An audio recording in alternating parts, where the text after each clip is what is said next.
ഇതെങ്ങനെയുണ്ട് ചെമ്മീൻ ചോറ്? അടിപൊളി. Hi guys, welcome back to Fuse HD. ഇന്ന് നമ്മൾ ഒരു കുക്കിംഗ് പരീക്ഷണമായിട്ടാണ് വീണ്ടും വരുന്നത്, ചെമ്മീൻ ചോറ്. അപ്പോൾ ചെമ്മീൻ ചോറാണ് ഇന്നത്തെ ഡിഷ്. വലിയ പ്രത്യേകതയൊന്നുമില്ല, എങ്കിൽ പോലും വളരെ അടിപൊളിയായിട്ട് ചേച്ചി നല്ലോണം ഉണ്ടാക്കുമെന്നാണ് പറഞ്ഞിരിക്കുന്നത് ചെമ്മീൻ ചോറ്. അപ്പോൾ ചെമ്മീൻ ചോറ് എങ്ങനെ ഉണ്ടാക്കുന്നത് നമുക്ക് നോക്കാം. അപ്പോൾ ഇന്ന് നമുക്ക് വേണ്ടി കുക്ക് ചെയ്യുന്നത് ചേച്ചിയാണ്, മഞ്ജു ചേച്ചിയാണ്. ചേച്ചി, അപ്പോൾ ഇതാണ് മഞ്ജു ചേച്ചി. നിങ്ങളെല്ലാവരും കണ്ടിരിക്കും, മുമ്പത്തെ വീഡിയോസിലൊക്കെ നിങ്ങൾ കണ്ടിട്ടുണ്ട് മഞ്ജു ചേച്ചിയാണ് ഇന്ന് നമുക്ക് വേണ്ടി ചെമ്മീൻ ചോറ് ഉണ്ടാക്കുന്നത്. ചേച്ചി, എങ്ങനെയുണ്ട് ഇന്നത്തെ ചെമ്മീൻ ചോറ്? നമ്മൾ എങ്ങനെ പൊളിക്കും? അപ്പോൾ നമ്മൾ ചെമ്മീൻ ചോറ് ഇന്ന് പൊളിക്കുമെന്നാണ് ചേച്ചി പറയുന്നത്. അപ്പോൾ ഫോളോ മീ. തീർച്ചയായിട്ടും നന്നായിട്ട് ഇഷ്ടപ്പെടും ഞാൻ ഉണ്ടാക്കുന്ന കൊഞ്ച് ചോറ്. കൊഞ്ച് എനിക്ക് ഭയങ്കര ഫേവറേറ്റ് ആണ്. എന്തായാലും നമ്മളത് ഇന്ന് പൊളിക്കുമെന്നാണ് ചേച്ചി പറയുന്നത്. കഴിച്ചു നോക്കിയിട്ട് നമുക്ക് പറയാം. Follow me.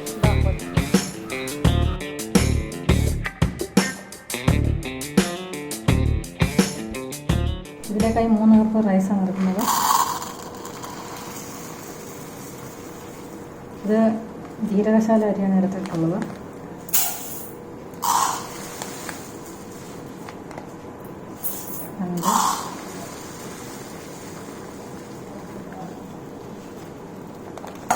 മൂന്ന് കപ്പ് അരി എടുത്തിട്ടുണ്ട്. ഇത് നന്നായിട്ട് കഴുകി ഒരു അരമണിക്കൂർ സമയത്തേക്ക് കുതിരാൻ പറ്റണം.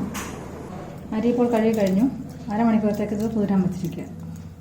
അരി കുതിരുന്ന സമയത്തേക്ക് നമുക്ക് ഇതിനാവശ്യമായ മസാല തയ്യാറാക്കാം. ഞാനിപ്പോൾ ഇത്രയ്ക്ക് ഇഞ്ചി എടുത്തിട്ടുണ്ട്. പിന്നെ ഇത് കുറച്ച് അല്പം കൂടെ കൂടുതൽ വെളുത്തുള്ളി എടുത്തിട്ടുണ്ട്. പിന്നെ ഒരു 6 പച്ചമുളക് എടുത്തിട്ടുണ്ട്. എരി അല്പം കൂടെ കൂടുതൽ ആവശ്യമാണെന്നുണ്ടെങ്കിൽ കുറച്ചുകൂടെ പച്ചമുളക് കൂടുതലെടുക്കാം. അപ്പോൾ ഇഞ്ചി, പച്ചമുളക്, വെളുത്തുള്ളി ഇത്രയും സാധനങ്ങൾ ചേർത്ത് നമുക്ക് നന്നായിട്ട് അരച്ചെടുക്കാം. പേസ്റ്റ് പോലെ ആവണ്ട, വെറുതെ അരച്ചെടുത്താൽ മതി. ഇപ്പോൾ ഈ ഒരു പരുവത്തിൽ അരച്ചെടുത്തിട്ടുണ്ട്. ഇതാ ഇങ്ങനെ തരിത്തരിപ്പായിട്ട് അരച്ചെടുത്തിട്ടുണ്ട്. ഇവൻ പേസ്റ്റ് പോലെ ആവേണ്ട ആവശ്യമില്ല.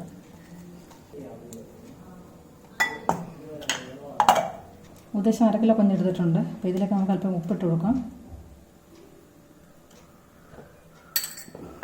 പിന്നെ ഒരു 1/2 ടീസ്പൂൺ മഞ്ഞൾപ്പൊടി ചേർത്ത് കൊടുക്കാം.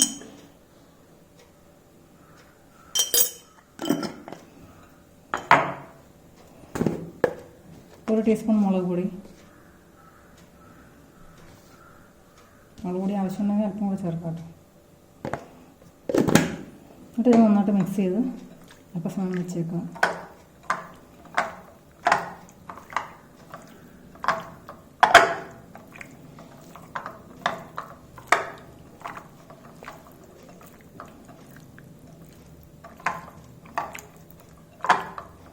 എല്ലാ കൊഞ്ചിലും നന്നായിട്ട് ഉപ്പും മുളകും മഞ്ഞളും നന്നായിട്ട് പിടിക്കുന്ന പോലെ നന്നായിട്ട് ഇളക്കി വെച്ചിരിക്കണം. അപ്പം നന്നായിട്ട് എല്ലാത്തിനും പിടിച്ചിട്ടുണ്ട്. പിന്നെ ഇത് അല്പ സമയത്തേക്ക് നമുക്ക് അടച്ചു വയ്ക്കാം.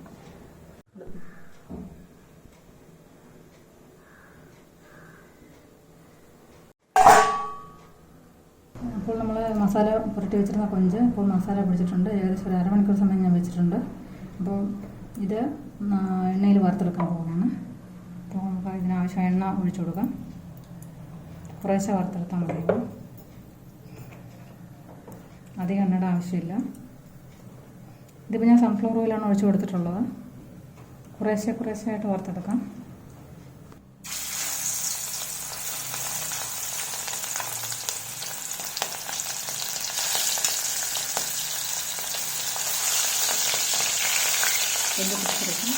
പൊട്ടിത്തെറിക്കാതെ സൂക്ഷിക്കണം.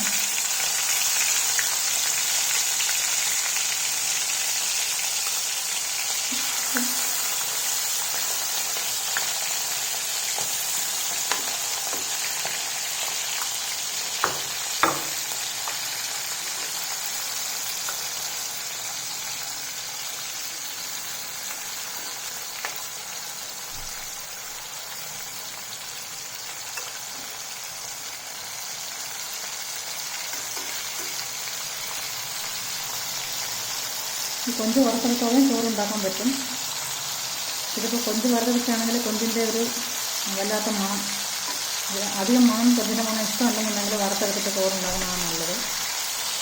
ഇത് നല്ല ഫ്ലേവർ, കൊഞ്ച് വറുത്തെടുത്തിട്ട് നമ്മൾ കൊഞ്ച് ചോറ് വെക്കുമ്പോൾ നല്ലൊരു ഫ്ലേവർ ചോറിന്.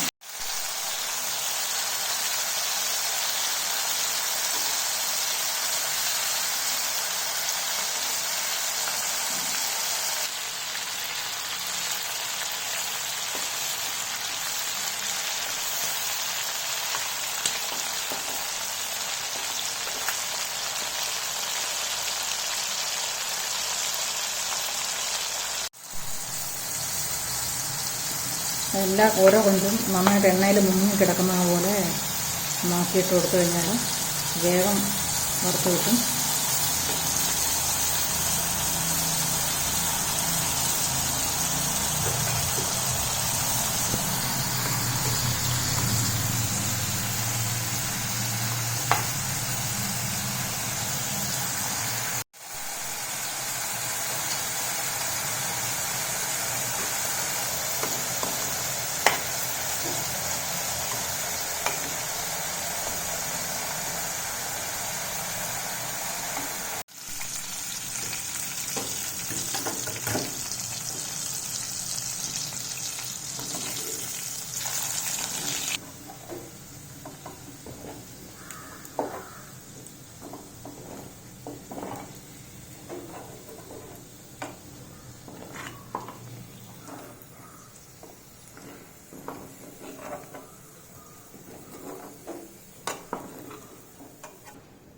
ഇപ്പോൾ ഈ ബാക്കി വന്നിട്ടുള്ള എണ്ണ നമുക്ക് മസാല ഉണ്ടാക്കുന്നതിനോ അല്ലെങ്കിൽ പിന്നെ ഫ്രഷ് എണ്ണ ഉപയോഗിച്ച് മസാല ഉണ്ടാക്കുക ചെയ്യും.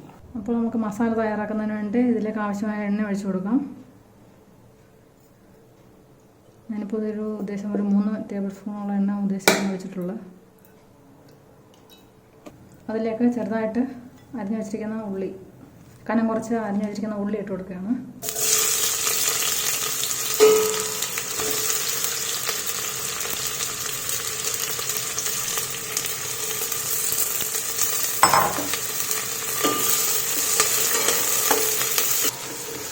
ഉള്ളി ഏകദേശം ഒരു ബ്രൗൺ നിറമായി തുടങ്ങുന്നത് വരെ നമ്മളിത് വഴറ്റിയെടുക്കണം.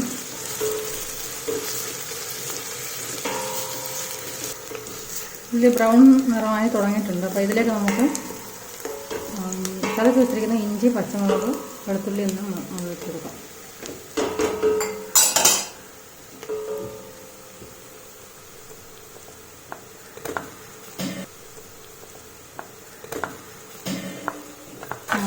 ഇഞ്ചി, വെളുത്തുള്ളി, പച്ചമുളക് ചതച്ച് വെച്ചിട്ടുള്ളത് അത് ഇതിലേക്ക് ഇട്ട് കൊടുത്തിട്ടുണ്ട്. അത് വെച്ച് നന്നായിട്ട് വഴറ്റിയെടുക്കുക.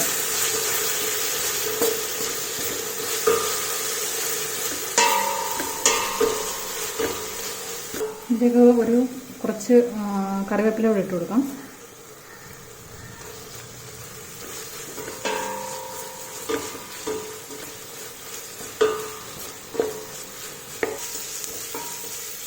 ഇഞ്ചി, വെളുത്തുള്ളി, പച്ചമുളക് എന്നിവയുടെ പച്ചമണം മാറി വരുന്ന ഒരു സമയമാകുമ്പോഴത്തേക്ക് നമ്മൾ അതിലേക്ക് കുറച്ച് പൊടിവർഗ്ഗങ്ങൾ ചേർത്ത് കൊടുക്കാം. അപ്പോൾ ആദ്യം ഇത്തിരി ഒരു ടീസ്പൂൺ മുളക് പൊടി ചേർക്കാം. 1/2 ടീസ്പൂൺ മഞ്ഞൾപ്പൊടി ചേർത്ത് കൊടുക്കാം.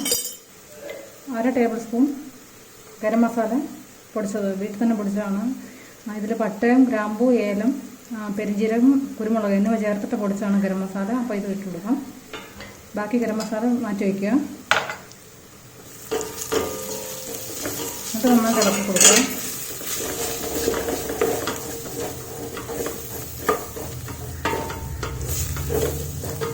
മസാല ചേർക്കുന്ന സമയത്ത് തീ സിമ്മിലാക്കിക്കൊണ്ട് വേണം ചെയ്യാൻ, അല്ലെങ്കിൽ ഇതെല്ലാം കരിഞ്ഞു പോകും. നന്നായിട്ട് ഇളക്കി മിക്സാക്കുക. ഇതിലേക്ക് നമ്മൾ അരിഞ്ഞു വെച്ചിരിക്കുന്ന ഒരു 2 തക്കാളി ഇട്ട് കൊടുക്കാം.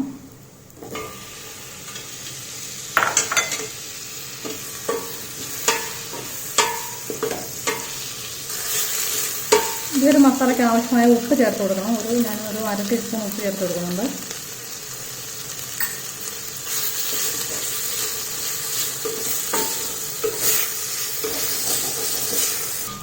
തക്കാളി നന്നായി വെന്ത് ഉടഞ്ഞ് വരുന്നത് വരെ നന്നായിട്ട് ഇളക്കി കൊടുക്കണം.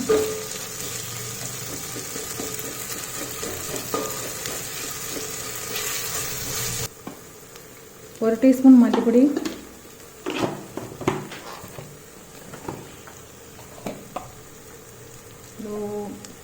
1/2 ടീസ്പൂൺ കുരുമുളക് പൊടി കൂടെ ചേർത്ത് കൊടുക്കുകയാണ്.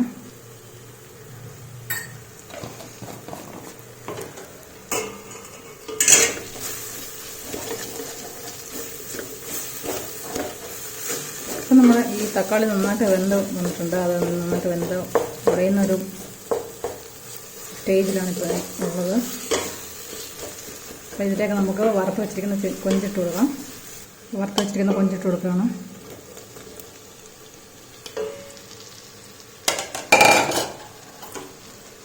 നന്നായിട്ട് ഇളക്കി യോജിപ്പിക്കുക. മസാല ഏകദേശം റെഡി ആയിട്ടുണ്ട്.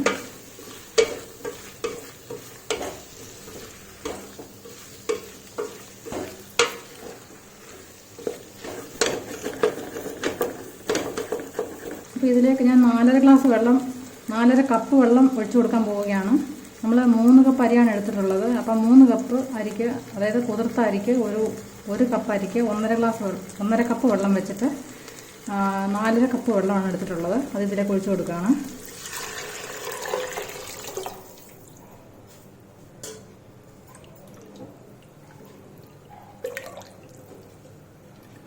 ഇതൊന്ന് തിളച്ച് വരണം നന്നായിട്ട്. അപ്പോൾ ഇതിലേക്ക് ആവശ്യത്തിന് ഉപ്പ് ചേർത്ത് കൊടുക്കണം. ഈ വെള്ളത്തിന് മുമ്പ് ചേർത്തിട്ടുള്ള ഉപ്പ് കണക്കാക്കി ചേർത്താൽ മതി. ഉപ്പ് ചേർത്തതിന് ശേഷം ഉപ്പ് ആവശ്യത്തിനുണ്ടോ എന്നും നോക്കണം.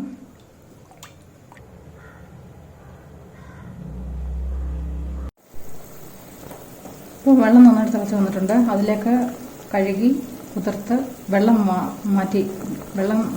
വാർത്ത് വെച്ചിരിക്കുന്ന അരി എടുത്തിട്ട് കൊടുക്കാം.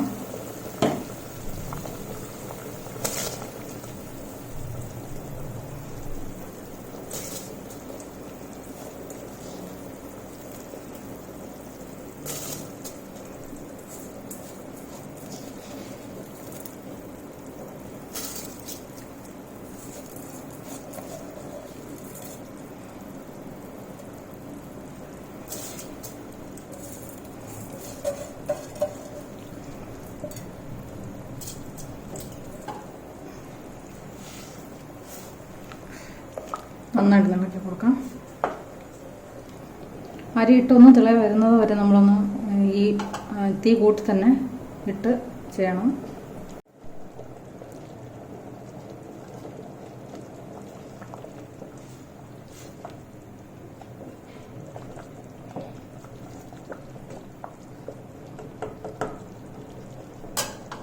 ഇപ്പോൾ ഇത് നന്നായിട്ട് തിള വന്നിട്ടുണ്ട്. അപ്പോൾ തിള വന്ന് കഴിയുമ്പോൾ നമ്മളിത് അടച്ചു വെച്ചിട്ട് സിമ്മിൽ ഒരു 10-15 മിനിറ്റ് സമയത്തേക്കിട്ട് വേവിക്കണം. ഇടയ്ക്കൊന്ന് നോക്കിക്കോണം അരിയുടെ വേവ്. കാരണം കുതിർത്ത അരി ആയതുകൊണ്ട് സാധാരണ ഇതിൽ 10-15 മിനിറ്റ് ഉണ്ട്. 10 മുതൽ 15 മിനിറ്റ് സമയം കൊണ്ട് വേവും. അത് കറക്റ്റായിട്ട് നോക്കിക്കോണം. അപ്പോൾ ഞാനിത് അടച്ചു വെച്ചിട്ട് സിമ്മിലിടുകയാണ്. അപ്പോൾ ഇത് കുറച്ച് സമയം കഴിയുമ്പോഴത്തേക്ക് നമുക്ക് നോക്കാം. ഒരു 15 മിനിറ്റ് ആയിട്ടുണ്ട് ചോറ് വേവാൻ വെച്ചിട്ട്. ഇപ്പോൾ അത് നമുക്ക് തുറന്ന് നോക്കാം ചോറ് വെന്തിട്ടുണ്ടോന്ന്.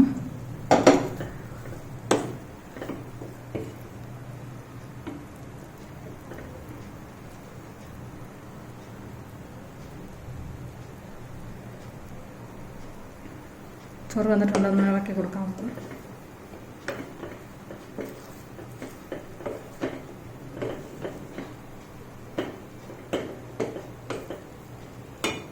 അപ്പോൾ തീ ഓഫ് ചെയ്യാൻ. ചോറ് വെന്തിട്ടുണ്ട്. ഇതിലേക്ക് നമുക്കൊരു അരമുറി നാരങ്ങ പിഴിഞ്ഞ് ഒഴിക്കാം.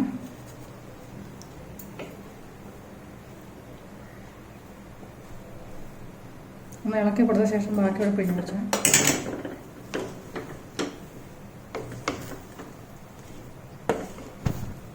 ചോറിൻ്റെ എല്ലാ സൈഡിലും നാരങ്ങ നീര് ചെല്ലത്തക്ക പോലെ കുറേശ്ശായിട്ട് ഇളക്കി കൊടുത്ത് നാരങ്ങ പിഴിഞ്ഞൊഴിച്ച് നോക്കാം.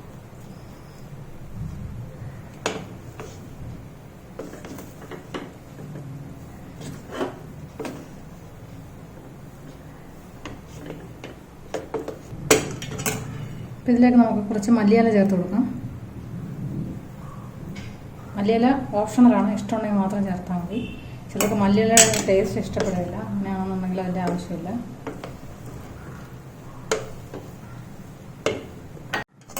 പിന്നെ നമ്മൾ മുമ്പ് മാറ്റി വെച്ചിട്ടുള്ള കുറച്ച് ഗരം മസാലപ്പൊടിയുടെ കുറച്ച് വിതറി കൊടുക്കാം.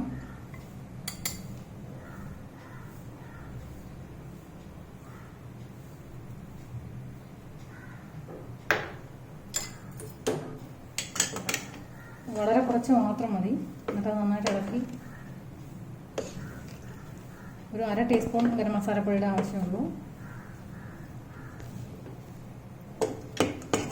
നമ്മുടെ ചെമ്മീൻ ചോറ് സെർവ് ചെയ്യാൻ റെഡി ആയിട്ടുണ്ട്. ഇതൊരു സെർവിങ് ഡിഷിലേക്ക് മാറ്റാം. വിളമ്പുന്നതിന് മുമ്പ് ഒരല്പം നെയ്യൂടെ നമുക്ക് ചേർത്ത് കൊടുക്കാം. ചേർത്ത് കൊടുത്തത് ഒന്ന് ഒരു മണത്തിന് വേണ്ടിയിട്ടാണ്. മറ്റ് ഫ്ലേവേഴ്സ് ഒന്നും ചേർക്കുന്നില്ല, ഇത് മാത്രം ചേർത്ത് കൊടുക്കുന്നുള്ളൂ. അപ്പോൾ എന്നിട്ട് ഒന്നുകൂടെ ചെറുതായിട്ട് ഇളക്കി കൊടുത്ത ശേഷം നമുക്ക് സെർവിങ് ഡിഷിലേക്ക് മാറ്റാം.